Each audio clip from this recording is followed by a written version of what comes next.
Hello everyone, তো আজকে আমি শেয়ার করব যে আমি কিভাবে খিচুড়ি বানাই। তো প্রথমে আমি চাল আর ডালগুলোকে পরিমাণ যতটা আমার লাগবে আমি নিয়ে নিয়েছি। এবার এটাকে ৩ থেকে ৪ বার ভালো করে ধুয়ে নেব।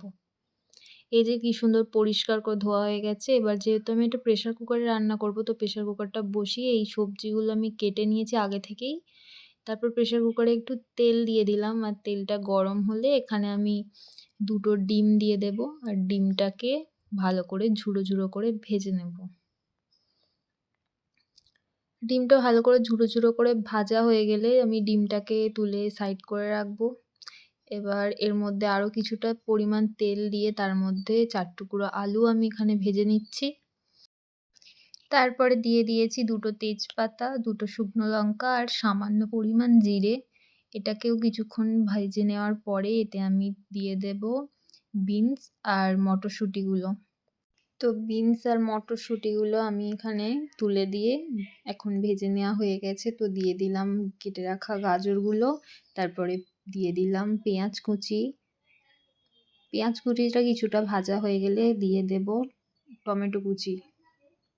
তারপরে আমি এখানে দিয়ে দিচ্ছি পরিমাণ মতো নুন, হলুদ গুঁড়ো, লঙ্কার গুঁড়ো।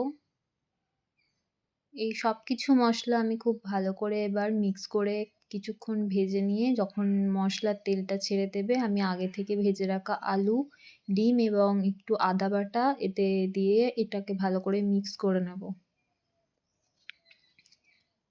এটা কিছুক্ষণ নাড়াচাড়া করার পরে আমি আগে থেকে ধুয়ে রাখা চাল এবং ডালটা এর সাথে দিয়ে দেব, আর এটাকেও খুব ভালো করে মিক্স করে নেব।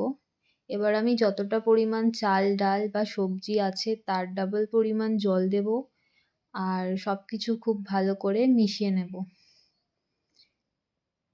তো আমি এখানে এতটার পরিমাণ মতো জল দিয়েছি। এবার খুব ভালো করে মিশিয়ে নেওয়ার পর আমি দিয়ে দেব কিছুটা গরম মশলা, আর গরম মশলা দিয়ে আবারও একটু তারপরে আমি প্রেশার কুকারটা এটা ৪ টে সিটি হওয়ার জন্য ছেড়ে দেব। তো ৪ টে সিটি হয়ে গেলে আমি কিছুটা পরিমাণ ঘি দিয়ে দেব, যাতে এর স্বাদটা আরও বেড়ে যায়। আর এখানে আমার খিচুড়ি একদম রেডি। আর এভাবেই আমি খুব তাড়াতাড়ি মধ্যে খিচুড়ি বানাই, আর এটা খেতেও বেশ ভালো হয়। তোমরা একবার অবশ্যই ট্রাই করো।